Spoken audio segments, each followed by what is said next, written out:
Hello, dear friends, and welcome. Welcome to the Waystone. This is a free public live stream that is being hosted by my Patreon community, which we on the inside like to call the Waystone. So you're very welcome. Those of you who are not regular participants, you're very welcome today. Thank you so much for coming. Uh, I'm really excited to talk to all of you today. This is an opportunity for you to ask questions. So the live chat is open. Please ask away. Send me angry rants, send me thoughts, send me questions. I'm happy to answer them, and I will answer them as we go.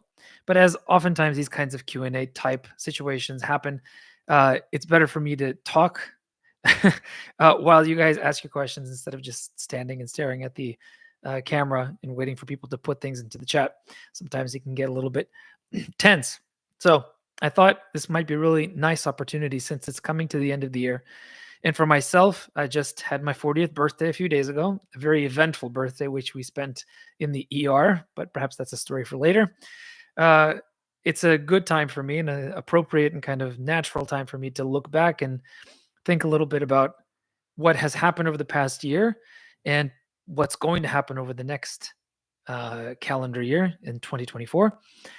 Because there's a lot of things that I'm planning on doing, and they're all for you lovely people. So here's where secretly, what's going on here is I'm just actually doing a retrospective for myself. So I actually remember what it was that I've been doing. And so I actually plan properly. But don't tell anybody, that's a secret.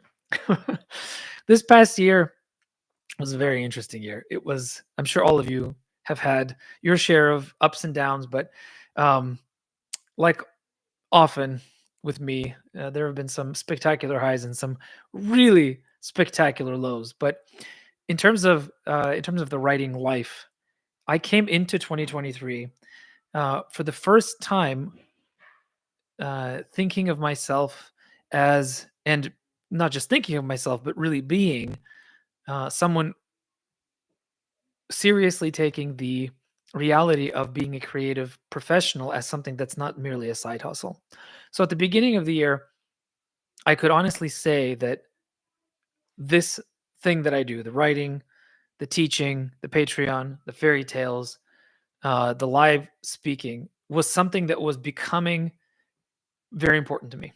And in the context, and it was happening in the context of something fairly interesting that I think a lot of you who follow me will agree with, and that's the very curious, fecund, and interesting phenomenon of the new storytellers who are starting to leave their mark on the world. And in particular, I mean people like Paul Kingsnorth and Jonathan Pajot, with both of whom have been colleagues of mine now for more than a year, and with both of whom I've had some pretty amazing experiences. Though neither of whom I have yet met in person, which hopefully will happen in 2024. It was in the context of taking Paul Kingsnorth's wonderful course, Rewilding Your Words, that I reconnected with the sense of place in a way that then Martin Shaw deepened for me later on. I'll talk about that in a minute, but made me very aware and pleased with the fact that the place that I live, this place we call Cow Country, is remarkably deep, both in its natural beauties and also with its connection with the old history of the United States, and with the old history of the Russian Church in America. Me having the wonderful opportunity of being a tradition carrier, musically speaking, for the Jordanville Seminary Choir. It's something that I take very seriously and something that I love to do very much. So in the context of all that, I came into 2023 thinking that, okay, this is going to be a year when I really focus on being fruitful. Nature, I was really thinking a lot about mushrooms and about how the fruiting bodies of mushrooms, the mycelia, not the fruiting body, but the mycelia of mushrooms, have this incredible way of intertwining the various ecosystems of a forest and feeding it all together and make it into a single living organism, something that then came out creatively in the character of Dunai in my novella, The Son of the Deathless, which many of you have already read. And so that was the context in which I thought, okay, this is going to be a year that is very, very fruitful. And I'm going to really focus in on that. And so what does that mean? What did that mean practically? Well, what that meant was that I started out the year with a bang. Jonathan Pajot and I worked together on setting up his new publishing company, Symbolic World Press, and in particular on really focusing in and preparing the work for what became a fantastic, spectacular success, which was the Kickstarter for his special edition illustrated retelling of the Snow White fairy tale. And I'm sure many of you have contributed to that. I'm very happy to say that it looks like we're going to be getting our copies of that book very soon. Those of us who signed up for that Kickstarter, that was a very wonderful opportunity to work with Jonathan on a project that I felt very strongly about. It was wonderful to be at the beginning of it, at the at the at the at the moment when Jonathan had the idea for the extended universe, so to speak, of the fairy tales that is now unfolding as part of Symbolic World Press in a series of Kickstarters that are going to be going for the next several years. Beautifully illustrated by some of the best illustrators out there right now, and are directed by Heather Pollington, who's seriously one of the most professional and wonderful people I've ever worked with. So that was a real pleasure. There's a theme here, though. What ended up happening was that working with Jonathan is a full-time job. Jonathan is fantastically talented, and he's very full of ideas. And I didn't have a full-time slot to be able to give to his publishing company. So I helped move him along to somebody who would be able to give him a full-time attention and become the head of publishing, and that's Melissa Lauro, who has now taken over and is doing a fantastic job as the publishing director of Symbolic World Press. And I'm continuing to work with Jonathan on a project-by-project basis, depending on what comes up in his mind and what fits our mutual interests and desires. Father David says, I thought you and Jonathan were both at John Here's event. Jonathan was supposed to be there. He had a family emergency which prevented him from coming. So the first time we were supposed to be in the same geographical area, it didn't work out. But early 2024, hope, God willing, everything will happen the way it's supposed to, and I will be at Symbolic World Summit, speaking about hospitality and giving and telling fairy tales in the process. So that hopefully will be a place, perhaps a more fitting place for us to meet in person. In addition to having this very rich experience of fairy tale creation with Jonathan, but as somebody who was a facilitator, not a creator myself, I also had a wonderful experience meeting and having a little bit of an encounter with Martin Shaw. Martin Shaw, for those of you who don't know, is probably the preeminent storyteller of our time, someone who has received the gift of oral storytelling as a kind of oral tradition from other people who have had oral bardic traditions passed on to them in the old-fashioned way that they used to be done way back, thousands of years ago. And as such, somebody who is very different from very many other storytellers living today. His storytelling style is very powerful. It's something that even before I met him, I was very struck by. So when I had an opportunity to host him over here in the Waystone on my Patreon channel, it was a rare delight to have him there to speak about the art and the practice and the tradition of storytelling. In light of that, I was so inspired by the whole encounter. I asked him to help me out with my own storytelling podcast in a certain kingdom, as it was then. And working with him and hearing his critique of my style, it became clear to me that I had been doing fairy tales in a way that I'm sure you all can hear the screaming going on over there. Yes, what can I say? This has been an interesting week for the lovely children, but never mind. We love them. We love them very much. So the way I had been telling stories for Ancient Faith in the A Certain Kingdom podcast was not at all in the traditional way the stories are told. Mine was a simple translation of the editions of the stories that were themselves compiled, not by storytellers, but by compilers. And if any of you listened to my conversation with Vegan Goroyan, which happened earlier this year in February, you will know that is not always the best way of approaching the stories. Although I think Vegan would be more okay with the 19th century canon as being somewhat of a proper distillation of how the stories must be, at least for the European world of fairy tales. I'm not sure that's the case for the Russian fairy tales. There is something to be said about the Russian fairy tale world needing to be a lot more immediate, a lot more chaotic, perhaps than the received tradition of the fairy tales from Europe. And that's something that I've been exploring. Those of you who are in the Waystone, members of my Patreon community, know that I've been trying this new approach of telling the stories as they come through me without reading them from a pre-prepared script. Something interesting has happened. The first time I did it, it was a flaming disaster. The more I do it, the easier it gets. But the more I notice that the medium of telling stories live, even if it's to a live audience on the internet, is very different than reading the stories to a soundtrack, as I did in a certain kingdom. So well, I'll get to where we go with that. But it's been a very interesting exploration for me to figure out how best to relate to the stories, how to read them. And it's reawakened for me a realization of their importance, of the fairy tale's importance in my own formation as a human being and as a writer, and also the importance of me passing those fairy tales on to my children, which you might be surprised I haven't been doing as much as I should. So we've recently moved to a new house that has a fireplace, and we've instituted an almost nightly ritual of us sitting in front of the fire in the evening before we go to bed, and me reading to them from the fairy tale canon in Russian. So that's something that I'm very grateful for. I'm very excited about, and it's going to have its fruits coming up in 2024, which I'll get to later. I also was very. I think there might be some questions here, so I'll go to the chat. Seraphim says he's looking forward to seeing if his press will eventually open to submissions. Right now, it seems that they're looking for possible project ideas that might also interest Mr. Pajot.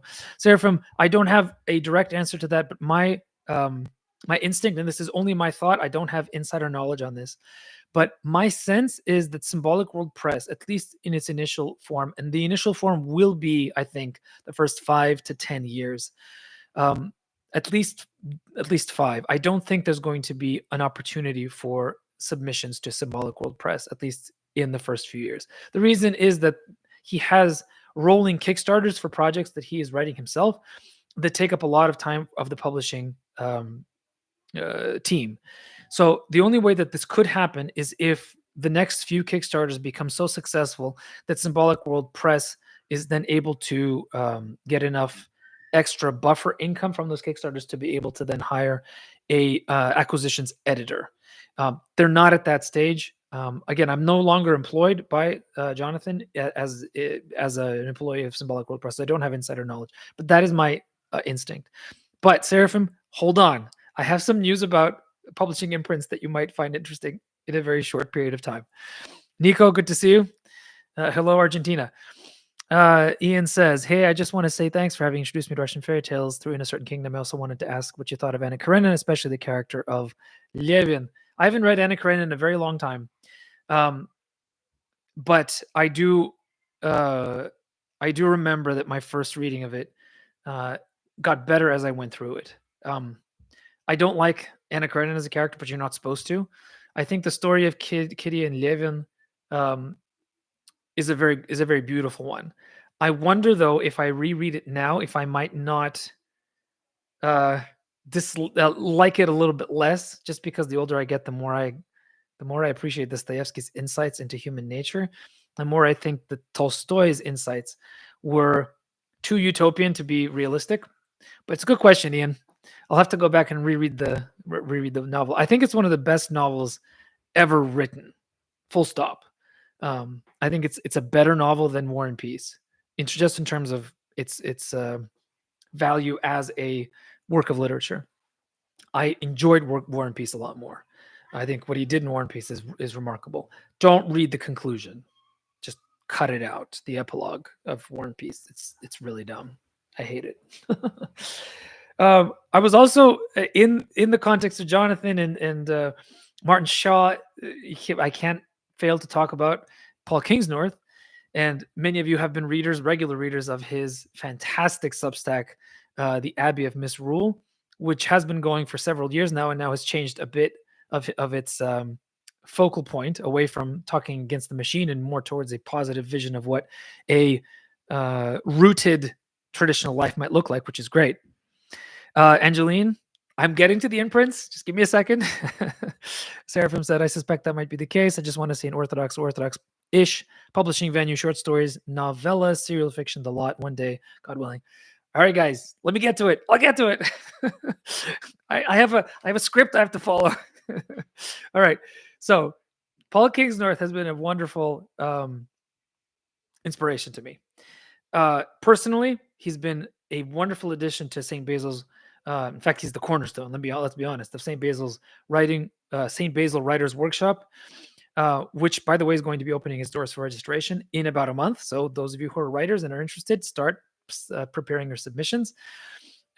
He's just a fantastically brilliant man whose insights and whose manner of writing those insights is so perfect for this moment. And also, just it happened that he was writing about all this stuff just as this bizarre AI explosion started to happen in 2023. And the speed of the growth of the large language models, and also the way that society is reacting to it, is truly remarkable. I think it's one of the most interesting and potentially disturbing phenomena of the last 5-10 years. I think it's far more interesting than the pandemic. But in light of all that, I happened upon the thought and the writing of John Vervaeke concerning AI. Now, John has been getting a lot of both plaudits and criticism from various people about his video essay on what he believes are the potential growth points of AI in the near and far future. For myself, and those of you who don't know about this essay, just look it up. You can just look it up on YouTube. John Vervaeke AI. It's all over the place. You'll find it. I found his thought process to be unlikely in terms of actual historical reality. Like, I don't think that there are going to be what do you call them? Silicon sages walking around giving us better versions of the gospel. But all that he said made my writer's brain go nuts, because there are some writers that I love, like Gene Wolfe, that love the ambiguity of the interplay between the theological and the technological, the transhumanist and the Christian. I think that's just fodder for a ton of stories, and it really exploded my brain, and it provided for the only real opportunity for me to write fresh and new words, fiction words, in 2023. I didn't publish a new book in 2023, unfortunately. Shame on me, but I'll get to some of the reasons why that didn't happen. What I did manage to do is actually write a fair number of new words that are going to be a newly published novel in early 2024, the foundation of which took me a while to get through. There's a lot of stuff that needed to be researched, that needed to be thought through, that needed to be tinkered with, because this is a totally different genre, post-apocalyptic sci-fi, something like my conversation with Canticles of Leibowitz and C.S. Lewis's That Hideous Strength, interfused with Paul Kingsnorth's thoughts about the machine and John Vervaeke's musings about AI. It's all in there. And that's going to become Cantos of Arcadia, which is my first foray into sci-fi. Although, it's not really sci-fi in the proper 20th century version of it, because it's very theological, it's very philosophical, it's very much concerned with the kinds of things that fairy tales are concerned with. And yes, there are going to be some fairy tale elements to it, even though it's a sci-fi novel. So hopefully that's something you're all interested in pursuing, or at least interested in taking a peek at when it comes out early in 2024. Patristix asks, what is my recommended first book? Is that what it says? First read, yes, by Paul Kingsnorth. I think everybody should start from the beginning of the Abbey of Misrule. Just treat his Substack as a book. It's going to become a book eventually. Just this morning, I received an email as part of his newsletter that he has agreed to a publishing contract with an imprint of Penguin here in the US to create a book out of those essays. Now, that's going to take him some time, because, as those of you who have read the essays know, they're thematically connected, but they're kind of all over the place in terms of their order. So you wouldn't be able to just cut and paste all of those essays and make a book out of it. the book needs to be a lot more connected. The thoughts in them need to be kind of developed in a way that would make it more like a book and less like a series of essays. But I still say start with that. And if you want fiction, read his Buckmaster trilogy. Just do it, with the expectation that you're entering into a very weird and very interesting space. Start with The Wake. I would recommend reading The Wake in two formats. Get the paperback and get the audiobook and read them together. Read a little section in paperback, listen to the next section in audiobook. It helps understanding the language, because Paul made up a language and then wrote a story in it, which is insane. But yeah, very Tolkienian. Nick, it reminds you of 40K Adeptus Mechanicus. Yeah, there's some influence of that, even though I don't really know that world at all. But talking to people who like those stories, yeah, there's a lot of similarities there. Post-apocalyptic sci-fi, says Father David. I suggest you take a look at Orion Shall Rise by Paul Anderson. He actually gives a nod to Nicene Christianity. I will. I actually like Paul Anderson, so that's a good one. I'll definitely check that one out. Seraphim says, I'm guessing your publishing plan for your sci-fi will not be inspired by George Martin's or Patrick Rothfuss's example. No, no, I will not. It will not. What's the issue with Rothfuss, Angeline, is that he, nobody will say this out loud. I will. He's afraid of publishing book 3. He's not writing it because he's afraid. The issue with George R.R. Martin is different. George R.R. Martin has always taken forever to write his stories. The reason is that he apparently, and this is a bit of insider information, and I'm not sure if it's entirely valid, but apparently this is from people who know him personally. George Martin writes, he's a pantser. He writes into the dark, which means he doesn't have a proper outline. Think about that. If you are in book 6 of a series that has taken 30 years to write and you're not outlining, what's going to happen? Well, you're going to write sometimes several hundred pages worth of story that you're going to get to the end of, and you're going to realize none of this works. You're going to have to throw it out, which is what he's been doing, apparently. He's been writing a lot, but not publishable because it's not coming together yet. But those people who've been following George Martin know that this is actually how he writes. Like, this is his normal style. It takes 10 years for him to write a book. And the fact that people are complaining about it is more a function of the HBO show being popular than the book series being somehow longer coming out than before.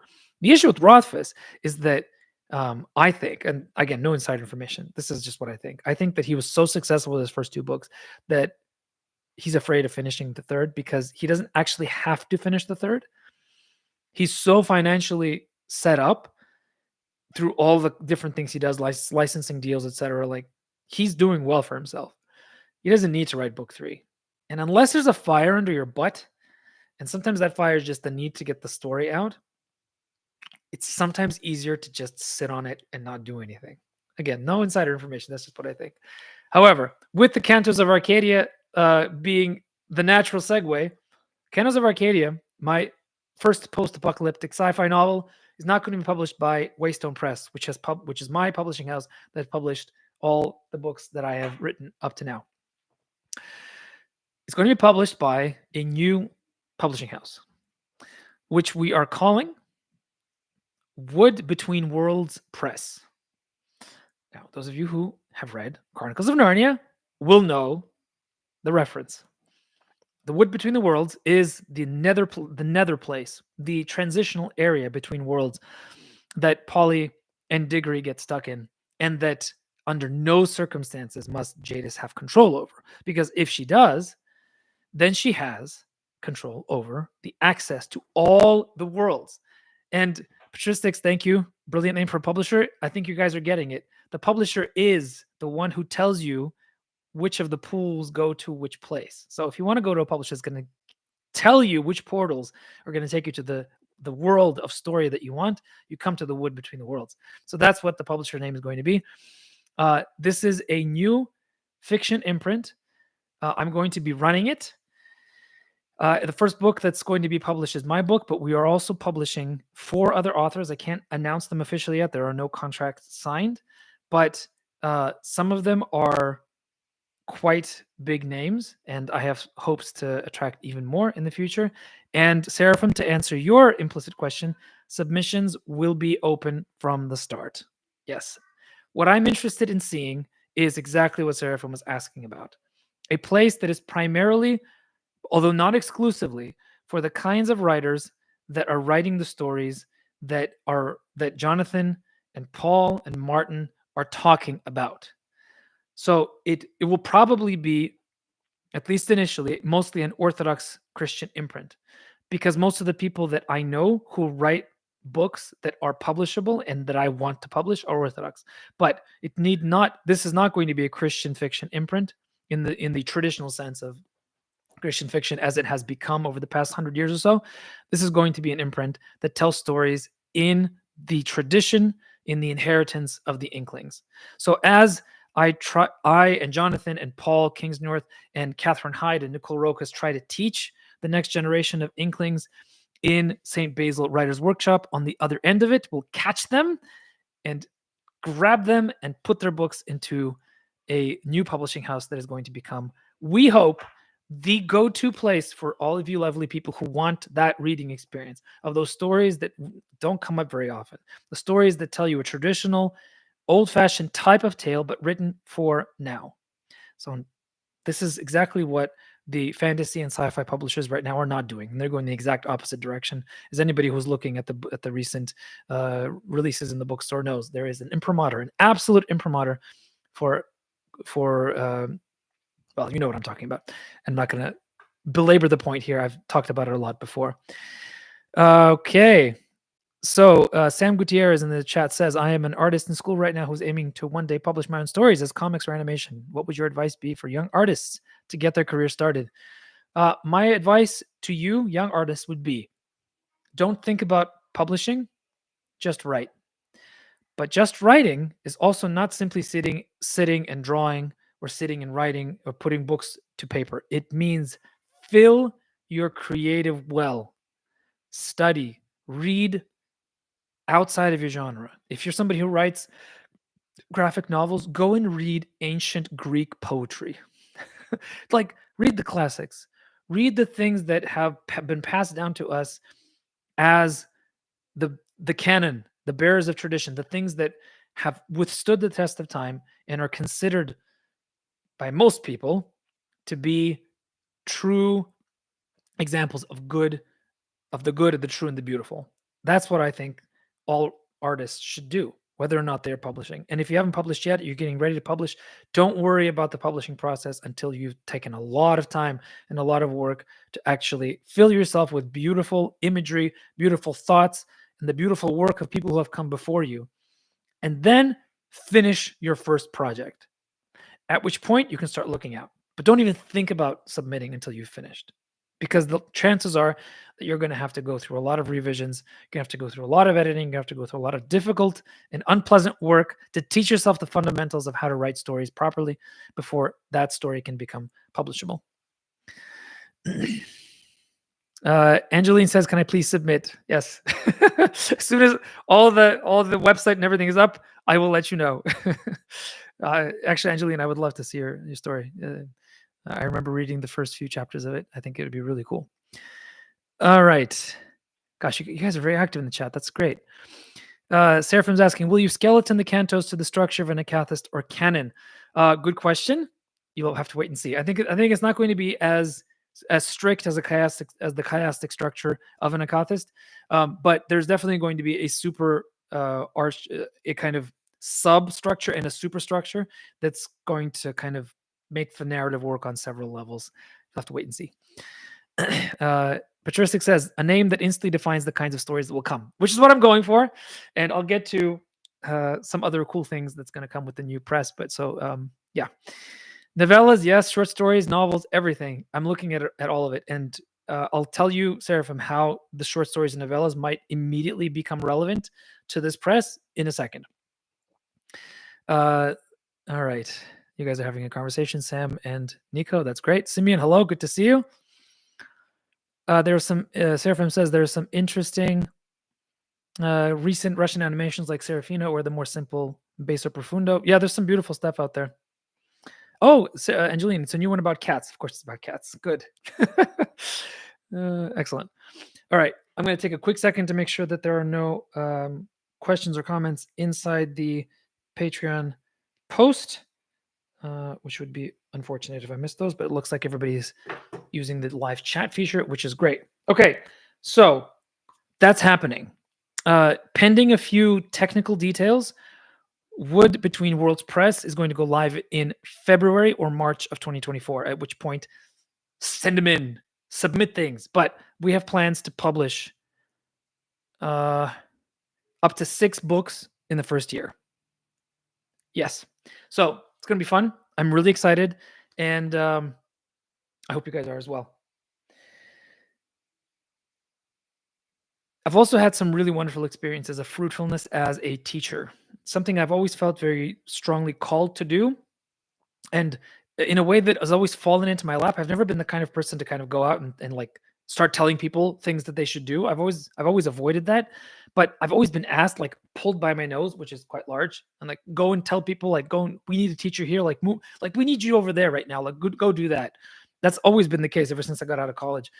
And it works that way, right? Because then, you're not pushing your own self forward. But with the fruitfulness in this has been really great for me because I've had some really wonderful work with my coaching clients, which are my $100 a month um, patrons in the Waystone, in my Patreon community.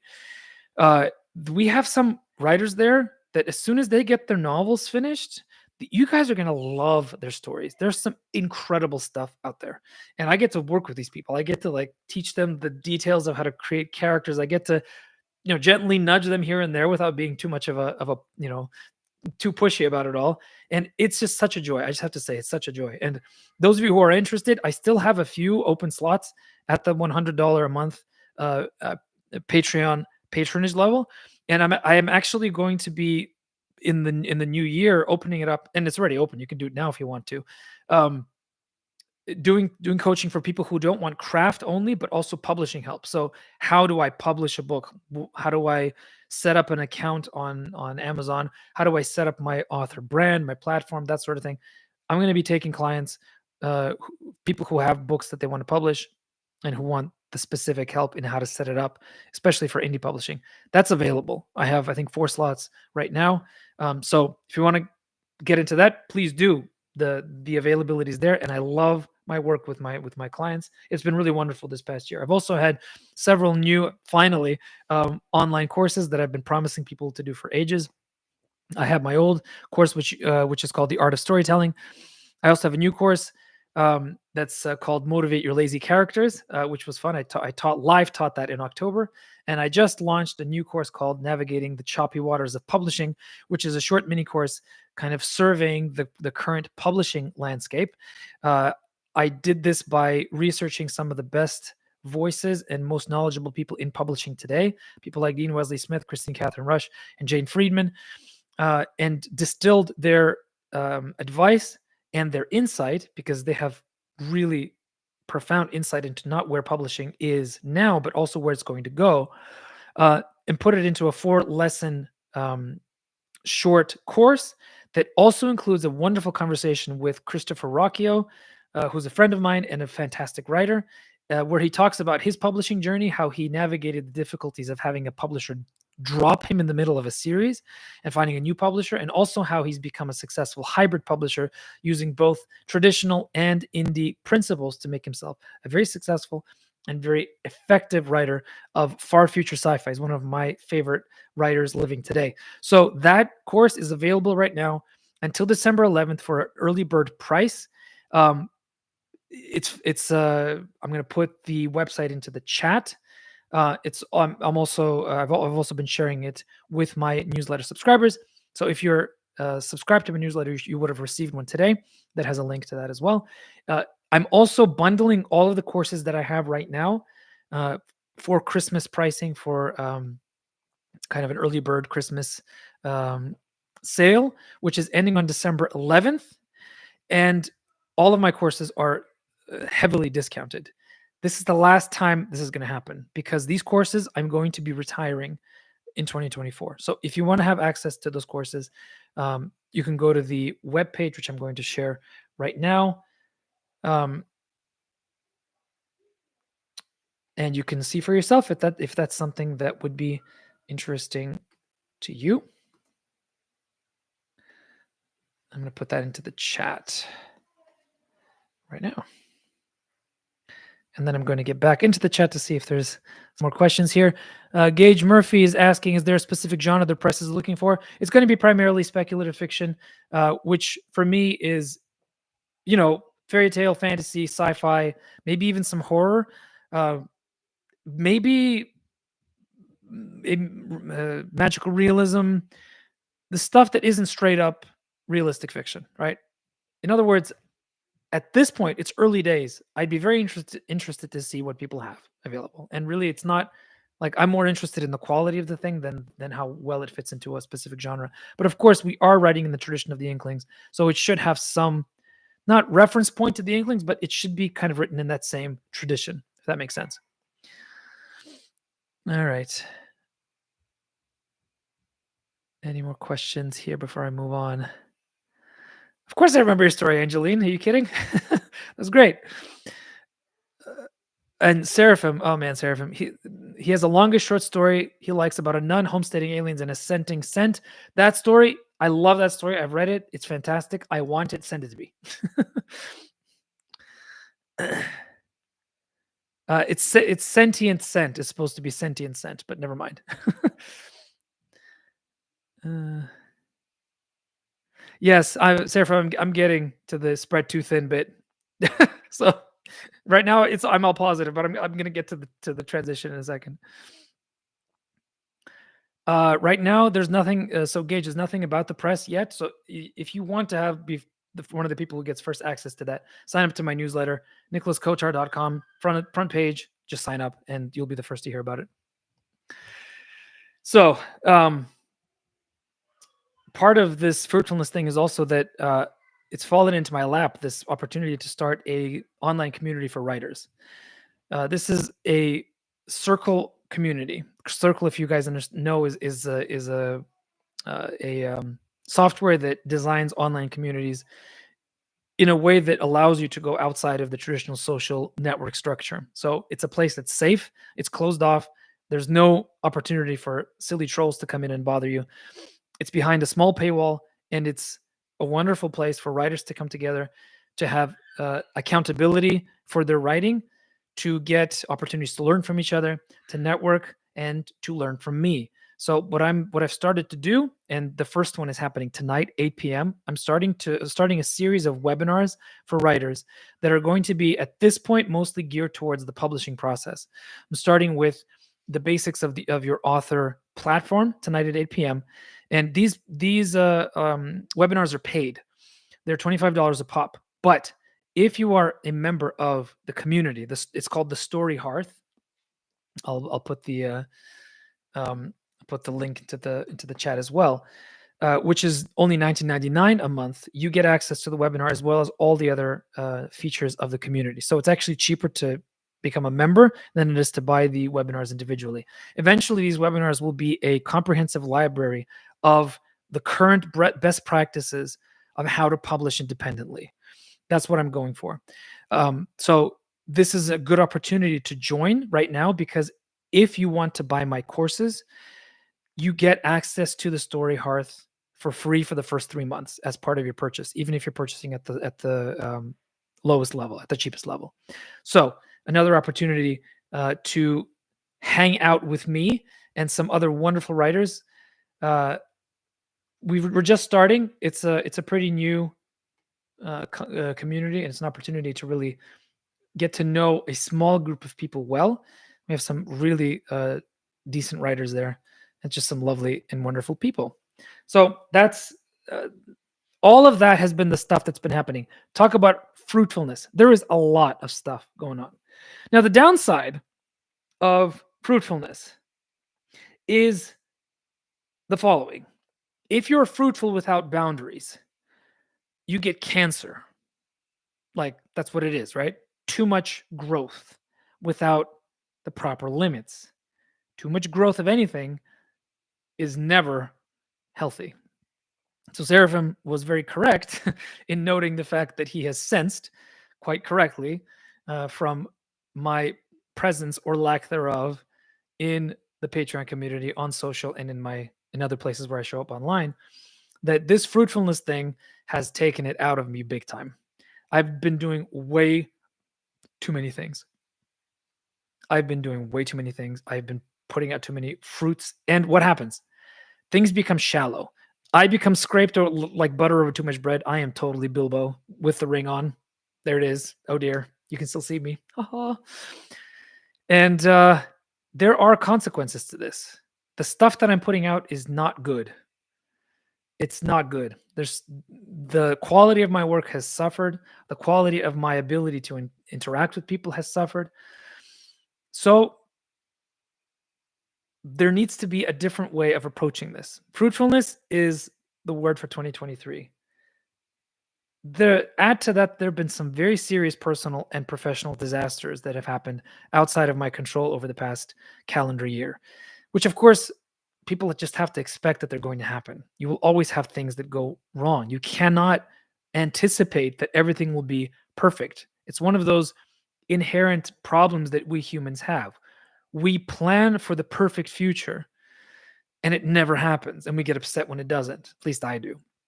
So, one of the downsides of this is that it's shown me, it's not a downside, it's an upside. All of this is an upside. It's shown me the limits of what I can do and what I can do well. It's also led me to an unexpected surprise, because in the process of being fruitful over the past year, it's become apparent to me that though I started the year with a kind of excitement for the possibility or potential of this venture, the storytelling business of mine, to become at some point in the future the thing that I do professionally, like the job that I do. It's happened. I am now and have been now for a while, a full-time creative professional. I am now fully supported financially by my creative work, which was, those of you who are watching from the outside might think, duh, but it like dawned on me just recently. I am a full-time creative professional. And as such, I have to act like a professional. And how do professionals act? Well, they professionalize their business. They don't do the things that I've been doing. They don't spread themselves too thin. They don't jump around and latch on to the latest and most exciting thing just because it's shiny. Magpie syndrome, anybody? So that's what the theme for 2024 is: professionalization. That means I'm going to be cutting down some things that I do and putting a lot of attention to a smaller number of things. Seraphim, your question is apt. How on earth does that fit with the founding of a new imprint? Well, actually, it works quite well. Now, the imprint that I'm founding, with the help of St. Athanasius College, by the way, who are funding this venture, I'm rolling in a lot of the things that I've been doing for my own business into this new publishing venture and continuing it, but just not for myself and for other authors, because I do think that there's a huge future for this kind of publishing venture. So I do have a podcast called Fantasy for Our Time, where I talk about fantasy media. Last year it was quite popular because we talked about The Rings of Power with Richard Brolin. Yeah. Well, that is going to be part of the public-facing side of Wood Between Worlds Press. I'm starting early in 2024 a Substack that's going to have a podcast attached to it. This is going to be called The Wood Between the Worlds, and it's going to be our version of Tor.com. Those of you who are in the fantasy world know that Tor.com, not Tor, but Tor.com as a separate brand, is an absolutely brilliant website because they publish original fiction, but they also feature really interesting, popular, and sometimes quite profound blog content about the stories, not simply stories. So they do both well. They do both the talking about the stories and the stories themselves really well. And some of the things that have come through Tor.com have been really, really good. And even though Tor is going very left in the progressive scale, and most of the stories they publish these days are almost unpalatable to me, still, the way that they do this is really inspiring to me. So we're going to have a place, basically a social network, because if you've been paying attention to how well Paul Kingsnorth and Martin Shaw both have been using Substack. It's a safe space where people can go and actually interact with each other, not simply with the content. It's not like Facebook because it's not governed by an algorithm from the outside. It's basically a community that has some really nice functionality within itself for the people who are members of it. So I'm really excited about this as part of the outward facing strategy for Wood Between Worlds Press. And it's going to be an opportunity for you guys to encounter both the stories and the thinking about stories that people like me, Jonathan, Paul Kingsnorth, and others have been engaging in. And of course, Richard Rowland will be there as well. Father David says one element for coping strategy, mead, not only drinking, which is pleasant in and of itself, but also brewing, whole different kind of creativity. Well, most of my time is outside of writing. The creativity that I've been indulging in is the creativity of the adventure race, which for me is wonderful because it involves my body, but also involves my mind in the constant need to orient myself on a map. So maybe at some point I'll get to brewing, but at this point, all of my time is pretty much stuck in training. Patristics is actually asking about any film adaptations in the works. My only existing and current option with Hollywood recently expired. So at this point, there is nothing happening. But that door is not fully shut. One of the reasons why it expired is because of the writer's strike, which has recently been resolved, and also because any property that has anything to do with anything Slavic, Russian, Ukrainian, it doesn't matter. Is right now nobody wants to touch it in Hollywood. So at this point, more stewing than brewing. Yes, Seraphim, absolutely. All right. So with all that, here's where I talk about 2024 and the things that you have to look forward to. Basically, I'm putting a lot of my attention into the places that fuel me the most and therefore can produce the best kind of work that can then get your attention. Because if I'm not producing good work, you're not going to be around, and you shouldn't be around. So what does that mean? That means that I am renewing my commitment to both my Patreon community of readers and the Story Hearth for writers. Those two spaces are where the really insider stuff happens. And in the Patreon community, the things that are going to be the most prominent are the book club and In a Certain Land, my new fairy tale podcast. Now, one of the reasons why one of the ways that the being spread too thin, the being butter scraped over too much bread has manifested itself, is that I launched the podcast using a seemingly well-made integration between Patreon and Acast, which is a company that distributes podcasts throughout the world. It's supposed to be a really good company. The integration stinks. It's really bad. And so as a result, the podcast simply isn't being featured by any podcast aggregators. It appears in Apple, it appears in Google, but there are no episodes. It doesn't play. And the thing is, like, I've been on hours with support and they have no idea what's going on. So this is not a good setup. I kind of rushed into it because I wanted to get this thing off the ground and I knew people want to hear the stories. It didn't work. So what does that mean? That means that for the foreseeable future, which means in the next 2 months or so, all new episodes of In a Certain Land will be only posted inside my Patreon community. However, they will all be public, so you will not have to be a paid patron to be able to listen to the stories.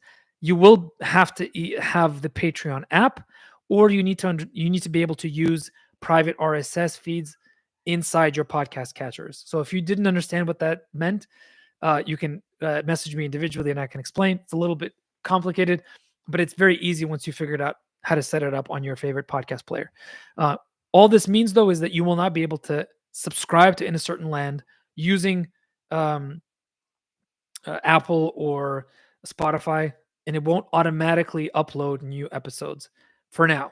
I am meeting with a specialist later next week to set up a different podcast distribution mechanism.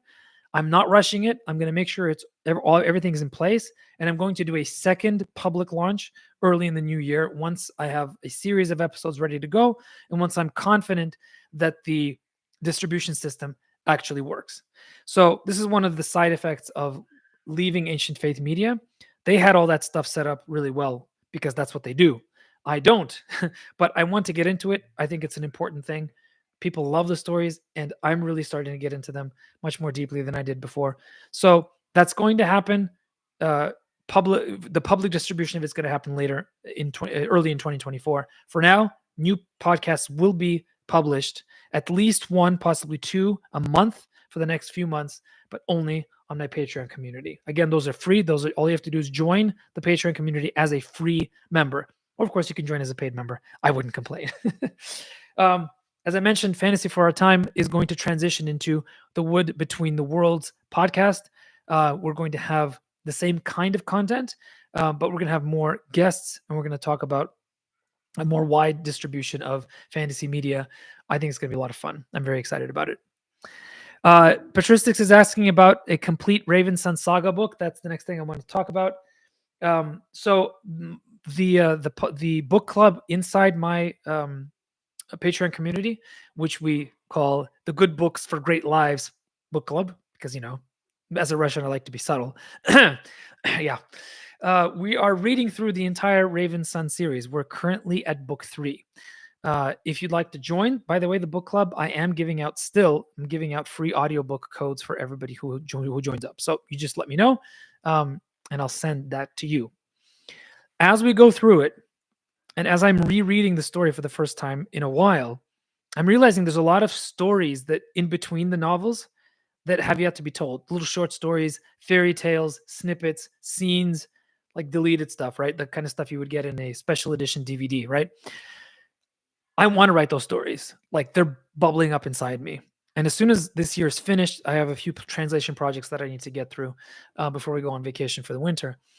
I really want to write those stories, but I want you to have them as well. And I thought it would be a cool thing to kind of create a book club edition of the complete Raven Sun series that includes never before published short stories that happen to the characters of the Raven Sun series in between the published novels. The cover for that has been done, and I've shared it online. It's a gorgeous cover. It has a Siren in flight. This was digitally created by my cover designer, the same cover designer that did all the rest of the books. I'm really excited about this. I was hoping to get it done for Christmas, and then the butter scraped over too much bread thing happened, and I'm like, I'm not going to push it. I'm not going to push it. I'm going to let this thing happen. So as we read the Raven Sun series in the book club, I'm going to be writing those stories. We'll probably be done with the Raven Sun series sometime in May or June of 2024, because we're not reading it straight through. We're interspersing it with other books, including, by the way, Eugene Vodolaskin's latest, which is going to be our next book. Those of you who are interested in reading Vodolaskin with me, come on over. The History of the Island, that's the one I'm going to read. And so by the time we finish in the book club, I'm going to have written all of the short stories. I'm going to format that. I'm going to prepare it. And then all Patreon supporters are going to get that book at cost. So I'm not going to be making money off of it if you are a patron. All I'm going to ask you to pay for is the cost of printing the book and the cost of shipping. Maybe if things go really well, I'm not promising this, but if by May or June things are really good, financially speaking, I might even send out a few, or maybe all of those copies for free to people who want them. I will also then make it publicly available for sale. If you are not a member of my Patreon community, you can get them at regular cost on a new online store that's going to be connected to the Wood Between the Worlds, where you will be able to buy the books directly from us, which is going to be really good for the authors because it's going to mean they're going to get the biggest slice of the pie. So that's also a really exciting development coming next year. Seraphim's asking, any thoughts on including a Clark World style feature where select short stories that are audio friendly are read on air podcasts with a few sound effects and music? I'm open to the idea. I don't think that'll happen next year. That being said, there is someone who's doing that. It's called Finding Fantasy Reads. She's an author named Corinne Norton. She's really good.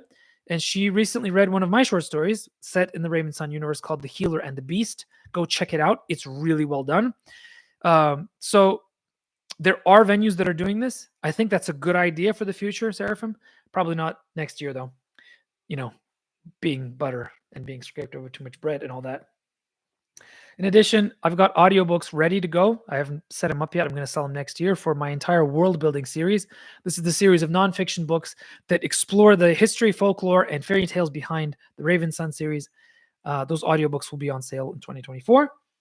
I also have In a Certain Land, Volume 3 of my collected translations of Russian fairy tales. This one is based on Season 3 of In a Certain Kingdom. That's going to be available in early 2024 as well. And then I'm going to bundle the books either as 3 individual paperbacks in a box set or as a single omnibus with all three books in a single bound volume, both paperback and hardcover. And at the end of the year, I'm going to be preparing for my Christmas Kickstarter, like I did last year, a definitive illustrated collection of Russian fairy tales translated by moi. I am going to be I'm very excited about this. I haven't decided whether it's going to be illustrated by new illustrators or it's going to be a collection of classic Russian folk art in very high quality. I'm open to suggestion on that question, and we'll see how that goes. But that's going to be a big Kickstarter for Christmas of 2024.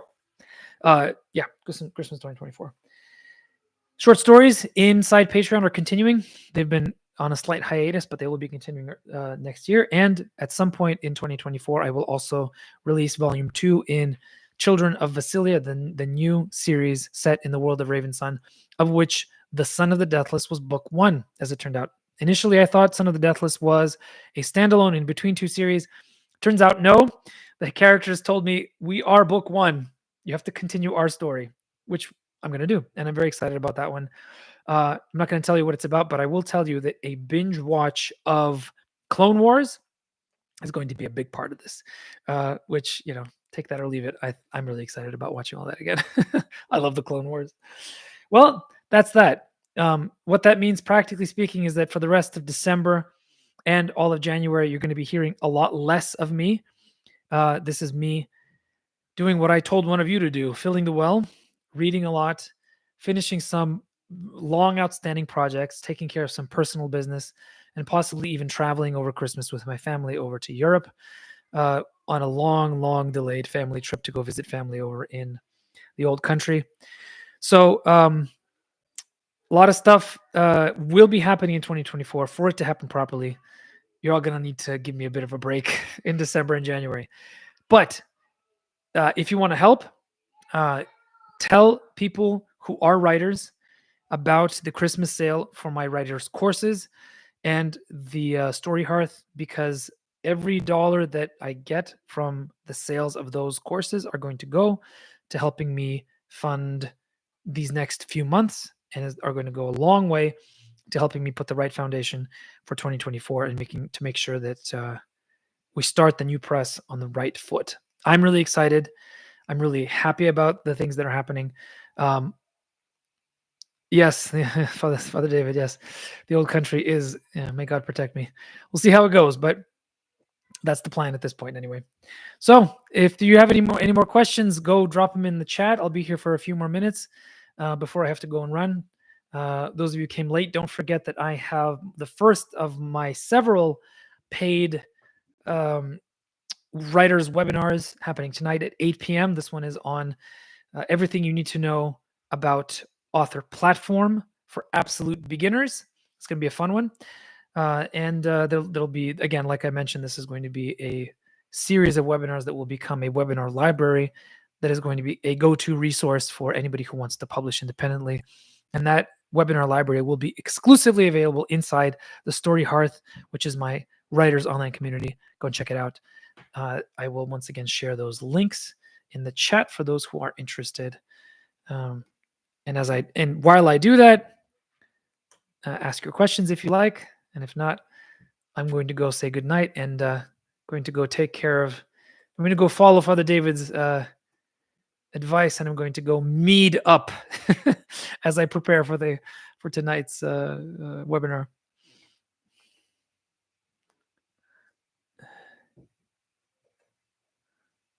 All right, there it is.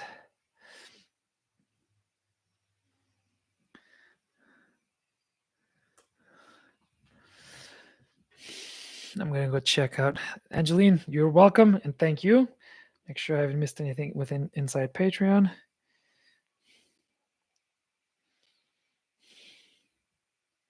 Good, no comments there. Excellent. No, I'm not busy in the first weeks of December. The first 3 weeks of December, Nick, I am available for all my one-on-ones. So I'm trying to get those all done within the first few weeks so I can have Christmas off. So don't worry, we're still on for December. I promised you that. Can't wait to go over your stuff with you. Where to find stories of saints and church fathers? That's an interesting question, Ian. You know what? There are a few sources that I would immediately send you to. Sarah, from good evening. Good to see you as always. So, Ian, one of the greatest places to begin is the sayings of the Desert Fathers. Benedict Ward has a really nice collection of these. These are a lot of that is instructions of monks, but they come in the form of stories about the monks. They're really wonderful. If you want to go even deeper, the Lazaic history, which I think in English is called the Evergetinos, so it's Greek. Getinos. I think it's called that. I just put it in the chat. Those stories are incredible. They're fantastic. That being said, pay attention to Paul Kingsnorth and Martin Shaw. They're starting to tell saint stories in their particular styles. Paul just had a wonderful saint's life that he retold. I think it was St. Paul of Thebes, which is one of the desert saints of Egypt. He did a fantastic job, and it's really beautifully written. I think those two guys are going to be doing some wonderful things with. Oh, I forgot to mention one thing. Well, I suppose I'm going to leave that off. Yeah, not yet. I'm going to leave it as a teaser. But yeah. So that's where I would start. Yeah. Patricia 6, what are your favorite Christmas traditions? My favorite Christmas tradition, my all-time favorite Christmas tradition is making beef Wellington on Christmas Day. I love making beef Wellington on Christmas Day. But I suppose I should have said something like going to church, which, like those things are like absolutely assumed. The church services on Christmas are wonderful. They're not as great as Lent and Easter and Pascha, of course, but the vigil service for Christmas, I love it in the monastery. It's long. There's a lot of beautiful music that we sing only once a year. It's nuts. The boys are all juiced up. They're like really excited. It's awesome. I love it. But yeah, beef Wellingtons on Christmas Day. Yeah. Brittany, is it wrong that you listen to us about baking Prospera? No, it's absolutely fine. Father David says for Saint Dimitri of Rostov's collection and the prologue. The prologue is good too. Yeah, Saint Dimitri of Rostov, it's good. Yeah, I would definitely recommend that. I'm not sure where you could buy that these days, but those are sold by month. The collection by their Lives of Saints given on every single day. Post liturgical naps. Someday I will return to those, Seraphim, but I have 4 children, 2 of whom are under the age of 5, so they don't exist. These post liturgical naps, not for me. I wish they did. Someday. No,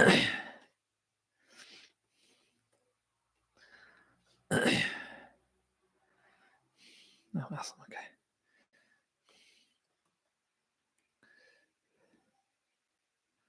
Let's see if there's any questions over on Facebook.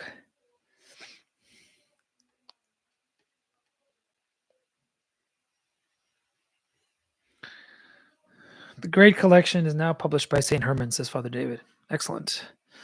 When did you introduce your kids to fantasy literature? Asks Lucas. I started to read the Chronicles of Narnia to my kids when my eldest was about 5.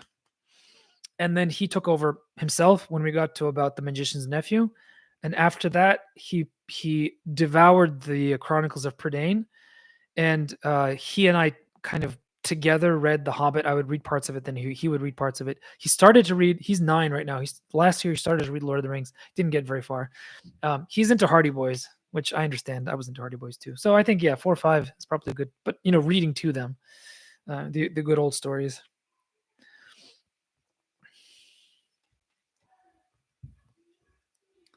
Nice.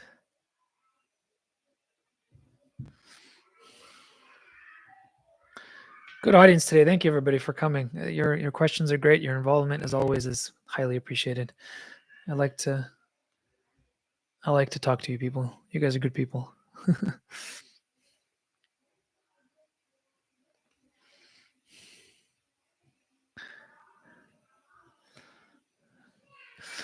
Why fairy tales? I'd imagine they have a great source in you. Oh, what about well, I start reading fairy tales to the kids when they're like 2, as soon as they can understand what I'm talking about. Because the fairy tales, the language is so simple in the really good ones, right? That you don't have to be like kids that are very young that don't like they just love the cadence of it. Even if they're not really paying attention all that much, they love it. Like my 2-year-old, well, he's more like a 3-year-old. He's really advanced. It's what happens when you're sick a lot when you're a kid. You grow up very fast. Um, he's 2 years old. He can sit in front of the fire for a long time listening to me tell the story. He doesn't understand much of it, I'm sure, but just the rhythm of it, the images that come out of it kind of bubble out. I remember as a kid, like as a small child, like 3 or 4, my mother reading these stories to me, my grandmother reading these stories to me. And I just those images that were formed in my mind were so vivid. I still remember them. I still remember the books, like the covers and the pictures and things. It's very yeah, it's amazing what kids can take. They're really smart kitties.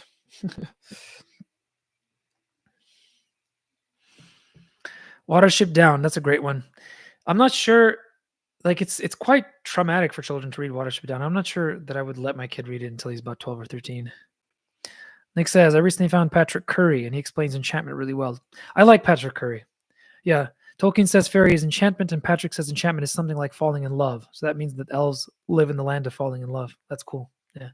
Yeah, Patrick Curry is cool. He's an interesting critic. I enjoy his work. In fact, it was Patrick Curry's collection of Tolkien essays that I was reading in Amsterdam airport the day that I started to write the Song of the Siren. Something about those essays did something in my brain. So yeah, I'm a fan. All right, lovely people. I think I'm gonna have to call it a day. It's been over an hour, and I need to save my voice for the evening and for the weekend's festivities. There are always festivities in the weekend.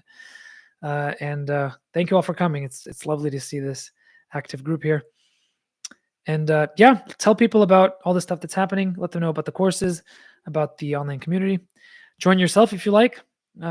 Always happy to see more people there. And those of you who are really serious and really want to get serious about your work, I do have those $100 a month slots available in Patreon if that's something that you're interested in. Meantime, good afternoon, good evening, good morning, depending on where you are. Some of you, actually, I think it's early morning, isn't it, in Australia? Patristics, good job. We have people from all over the world here today. It's pretty impressive. Thanks, everybody.